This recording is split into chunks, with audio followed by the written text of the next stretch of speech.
So here we have the Ford Kuga Titanium X on an 18 plate. I'm going to start off by showing you around the outside of the car, and then we'll hop in and run through some controls on the inside. But from the outside you can see that it's a 5-door car with alloy wheels and tinted windows. Let's start off inside the boot and then work the way around the rest of the car from there.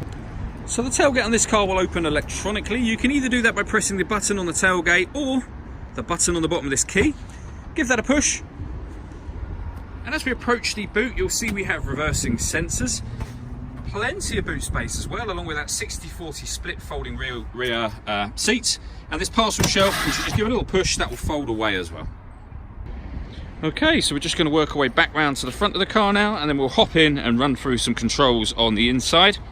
But now that we've done a full circle of it, you can see it's in great condition the whole way round. Just briefly before I climb in, I think it's what we're seeing the interior from this exterior point of view. You get full leather seats. There's plenty to run through on the dashboard, so let's hop in and we'll do that now. Okay, so now that we're inside the car, we're going to start with the dials. On the left-hand side, we have the rev counter, and on the right-hand side, the speedometer. At the bottom in the middle, we got the fuel gauge and coolant temperature gauges. And then above that, you can see the total miles for this car are 5,546. The information displayed in that main section can be changed using buttons on the steering wheel. So at the moment you can see we have a digital readout for the speedometer. There's then various different pieces of fuel economy information which can be displayed individually, or you can have the kind of 4 major ones all on the screen at the same time, and then we're back round to the digital readout for the speedometer again. So what we'll do now is back out to the steering wheel. On the left-hand side are the buttons I was using just a moment ago to adjust the various bits up there. As you can see, I'm doing that now. Below that, we got cruise control and speed limiter. And on the right-hand side, we have stereo controls. And the button in the middle of that section, just there, is the voice activation for the phone. So hit that button, ask it to dial anyone in your contacts list, and it can do that for you, without you having to take your phone from your bag or your pocket. That is, of course, once you've paired up your phone, and that's done on the touch screen in the center just here. Hit add device. Search for your vehicle on your device and select it once it is found. And then just follow those instructions on screen.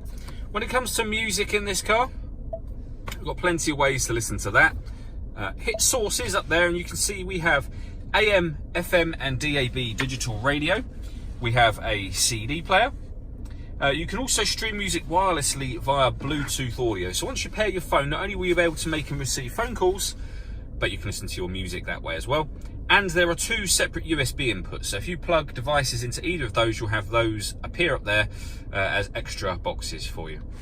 On top of that, I'm sure you saw it just a moment ago, we've got satellite navigation. There's a full video explaining exactly how this works on our Facebook page and on our website, both of which are well worth checking out. If we go back to the home screen there, the other thing that we have that will come up on here is the reversing camera. So it's a full colour camera, as you can see, with guidelines showing you what direction the car is headed in relation to that image that you see on the screen. You can also see that your rear number plate and therefore rear bumper is visible on the display, meaning you can get right up close to objects very, very easily with this camera there. Working our way down, we have dual zone climate control, so you can adjust the temperature on the passenger side and on the driver's side. You can increase the fan speed or decrease it over this side, and determine where within the car you'd like the air to be distributed. Once you're happy with those settings, that button will turn the air conditioning on, or that button will maintain these temperatures automatically by taking control of the fan speed itself, which you can hear it doing in the background. To override that, just readjust the fan speed accordingly. We then have heated driver seat with 3 different heat settings, and the same on the passenger side. A heated steering wheel, which is this middle button here.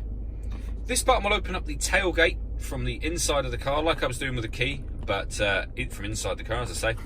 And that one there is for stop and start. So this car is designed to cut out in traffic when you're stationary, which in turn will save you fuel. Hit that button and you can turn that system off. We then have the 6-speed manual gearbox, 12-volt charging socket and electronic handbrake, and then inside the central armrest, the 2 USB inputs that I mentioned. Okay, so the last thing I wanted to go through is the panoramic glass sunroof on the car. So first of all, we've got the sun blind to open up. So hit this button, it will open up about 1/3 of the way and stop. Hit that same button again, and that will open all the way to the back. Now, on some cars, you would have, well, it will stay just like this. This is a panoramic glass roof. Obviously, lets in a lot of light, makes the cabin feel a lot bigger. This car, however, has actually got the proper sunroof, so this front section will slide open electronically as well. All that leaves me to say is thank you for taking the time to watch this video. If you'd like to come and see the car in person and have a test drive, please feel free to call any of our MJA sites. We'd love to hear from you soon.